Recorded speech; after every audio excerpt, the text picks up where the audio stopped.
വയനാട് വാഗേരിയിൽ കർഷകനെ കൊന്ന കടുവ കൂട്ടിൽ. കൂടല്ലൂർ കോളനിക്കവലയിൽ സ്ഥാപിച്ച കൂട്ടിലാണ് കടുവ കുടുങ്ങിയത്. കടുവയെ ജീവനോടെ കൊണ്ടുപോകാൻ സമ്മതിക്കില്ലെന്ന് നാട്ടുകാർ. സ്ഥലത്ത് പ്രതിഷേധം ശക്തമാണ്. വിവരങ്ങളുമായി അനൂപ് ചേരുന്നുണ്ട്. അനൂപ്, ഏറെ ദിവസങ്ങൾക്ക് ശേഷമാണ് ഈ കടുവയെ ജീവനോടെ തന്നെ പിടികൂടിയിരിക്കുകയാണ്. കടുവ കൂട്ടിലായിരിക്കുന്നു. ഇപ്പോൾ കടുവയെ ജീവനോടെ കൊണ്ടുപോകാൻ സമ്മതിക്കില്ലെന്ന് നാട്ടുകാർ പ്രതിഷേധവുമായി രംഗത്ത് വന്നിരിക്കുന്നു. എന്താണ് അവിടെ നിന്ന് നൽകാൻ കഴിയുന്ന ഏറ്റവും പുതിയ വിവരം?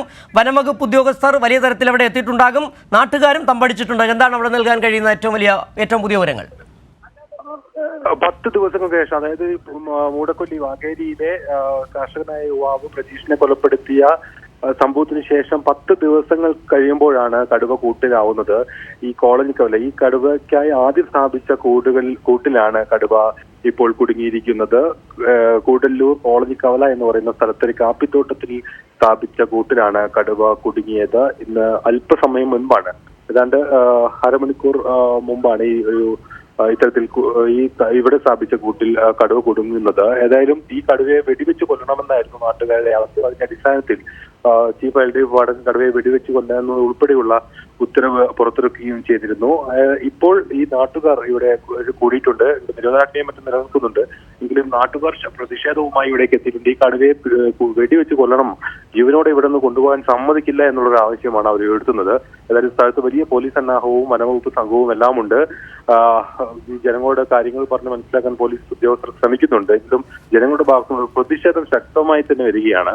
അവർ ഇവിടുന്ന് കടുവയെ കൊണ്ടുപോകാൻ സാധിക്കില്ല, ജനപ്രതിനിധികൾ ഉൾപ്പെടെ സ്ഥലത്തെത്തി ഇതിൽ തീരുമാനമുണ്ടാക്കണം എന്നുള്ള ആവശ്യമാണ് അവർ ഉയർത്തുന്നത്. ഏതായാലും ആ രീതിയിൽ പ്രതിഷേധം നടത്തുന്നതോടൊപ്പം ഈ കടുവയെ അതിന് 10 ദിവസങ്ങൾക്ക് ശേഷം നീണ്ട ശ്രമങ്ങൾ, വലിയ ദുഷ്കരമായിട്ടുള്ള ശ്രമങ്ങൾക്കൊടുവിൽ ഈ കടുവ കൂട്ടിലായിരിക്കുന്നു. വയനാട്ടിൽ കർഷക യുവാവിനെ കൊന്ന കടുവ കൂട്ടിലായിരിക്കുന്നു. കോളനിക്കവലയിൽ സ്ഥാപിച്ച കൂട്ടിലാണ് കുടുങ്ങിയത്. ഈ കടുവയെ സംബന്ധിച്ച് നേരത്തെ തന്നെ വനവകുപ്പ് ഇത് ഏത് കടുവയാണെന്ന് മറ്റും സ്ഥിരീകരിച്ചിരുന്നു.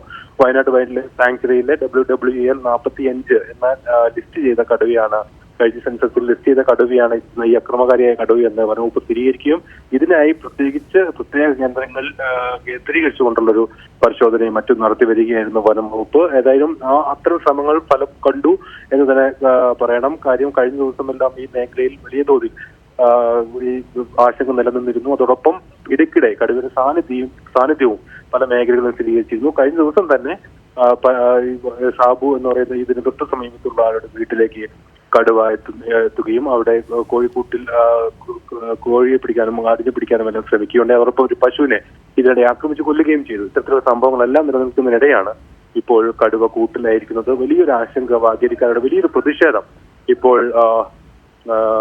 വലിയൊരു ആശങ്കയായിരുന്നു. അതിപ്പോൾ ഒരു പ്രതിഷേധത്തിന്റെ രൂപത്തിലേക്ക് മാറിയിരിക്കുന്നു. കടുവയെ ഇവിടെ നിന്ന് ജീവനോടുകൂടി പിടികൂടി കൊണ്ടുപോകാൻ സാധിക്കില്ല എന്നാണ് നാട്ടുകാർ പറഞ്ഞത്. ഏതായാലും വലിയ തോതിൽ ആളുകൾ ഇവിടേക്ക് സംഘടിച്ചെത്തുന്നൊരു സാഹചര്യം കൂടിയുണ്ട്.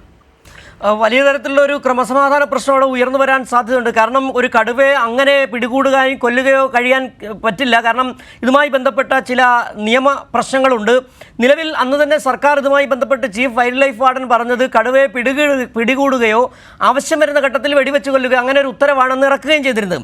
നിലവിൽ കടുവ പിടികൂടുക എന്ന് കടുവ കൂട്ടിലായെന്ന് പറഞ്ഞാൽ ആശങ്ക ഒഴിഞ്ഞു എന്നുള്ളത് തന്നെയാണ്. ഇപ്പോൾ വനംവകുപ്പ് ഉദ്യോഗസ്ഥരുടെ അടക്കം ഉന്നത ഉദ്യോഗസ്ഥർ അവിടെ എത്തിച്ചേർന്നിട്ടുണ്ടോ? അതോടൊപ്പം തന്നെ ജില്ലാ ഭരണകൂടത്തിൻ്റെ ആരെങ്കിലും കളക്ടറോ മറ്റേതെങ്കിലും ഉന്നത ഉദ്യോഗസ്ഥർ അവിടെ എത്തിച്ചേർന്നിട്ടുണ്ടോ? കാരണം ഈ ജനങ്ങൾ ഇപ്പോഴും അതേ സ്റ്റാൻഡിൽ തന്നെ നിൽക്കുകയാണ്. കടുവയെ കൊല്ലണം എന്ന സ്റ്റാൻഡിൽ തന്നെ നിൽക്കുമ്പോൾ അത് സ്വാഭാവികമായ ഒരു പ്രശ്നത്തിലേക്ക് വരികയും ചെയ്യും. ക്രമസമാധാന പ്രശ്നം രൂപപ്പെടാനുള്ള സാധ്യത കഴിഞ്ഞ ദിവസം തന്നെ മനസ്സിലാക്കിയാണ് പോലീസിന്റെ ഒരു വലിയ സംഘം ഇവിടെ ക്യാമ്പ് ചെയ്തിരുന്നു. വനവകുപ്പിന്റെ ഉന്നത ഉദ്യോഗസ്ഥർ, അതായത് സൗത്ത് വയനാട് DFO ഷജ്ന കരീം, അതോടൊപ്പം തന്നെ ഉത്തരമേഖല CCF KS ദീപയുടെയും എല്ലാ നേതൃത്വത്തിലുള്ള വലിയൊരു വനവകുപ്പ് സംഘവും സ്ഥലത്ത് ക്യാമ്പ് ചെയ്ത് നിലനിർത്തുകയാണ്. അതിന്റെ അടിസ്ഥാനത്തിലുള്ള പരിശോധനകളും തിരച്ചിലുകളും എല്ലാമാണ് നടന്നു വന്നിരുന്നത്.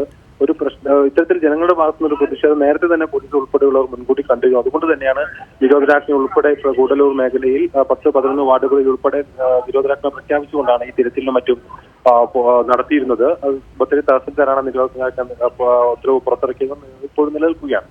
എങ്കിലും ജനങ്ങളുടെ ഭാഗത്തുണ്ടാവുന്ന ഒരു പ്രതിഷേധമുണ്ട്. കഴിഞ്ഞ തവണ വാഗേരിയിൽ നിന്നൊരു കടുവയെ പിടിക്കുന്ന സാഹചര്യത്തിൽ ഈ രീതിയിലുള്ള വലിയ പ്രതിഷേധങ്ങളും മറ്റും ഉണ്ടാവുകയും അതേ തുടർന്നുള്ള ചില പ്രശ്നങ്ങൾ ഉടലെടുക്കുകയെല്ലാം ചെയ്തതാണ്. ഇത്തരം സാഹചര്യങ്ങൾ മുൻകൂട്ടി കണ്ടുകൊണ്ടാണ് ഇപ്പോൾ വലിയൊരു പോലീസ് സന്നാഹം ഇവിടേക്ക് എത്തിയിരിക്കുന്നത്. അല്പസമയത്തിനകം ബത്തേരി DYSP ഉൾപ്പെടെയുള്ളവർ ഈ സ്ഥലത്തേക്ക് എത്തും. ആ രീതിയിൽ ജനങ്ങൾ കൂടി ബഹളമുണ്ടാക്കുകയും പ്രതിഷേധിക്കുകയും ചെയ്യുന്ന ഒരു സാഹചര്യം ഇപ്പോൾ തന്നെ നിലവിലുണ്ട്. അത് ഒരുപക്ഷെ ഇനി വർദ്ധിക്കാനാണ് സാധ്യത. കടുവയെ വെടിവെച്ച് കൊല്ലണം എന്നുള്ളൊരു ആവശ്യമാണുള്ളത്. അത് അവരുടെ വലിയൊരു ആശങ്കയിൽ നിന്നാണ് ജനങ്ങൾക്ക്. ശരി, അനൂപാണ് വിവരങ്ങൾ നൽകിയത്.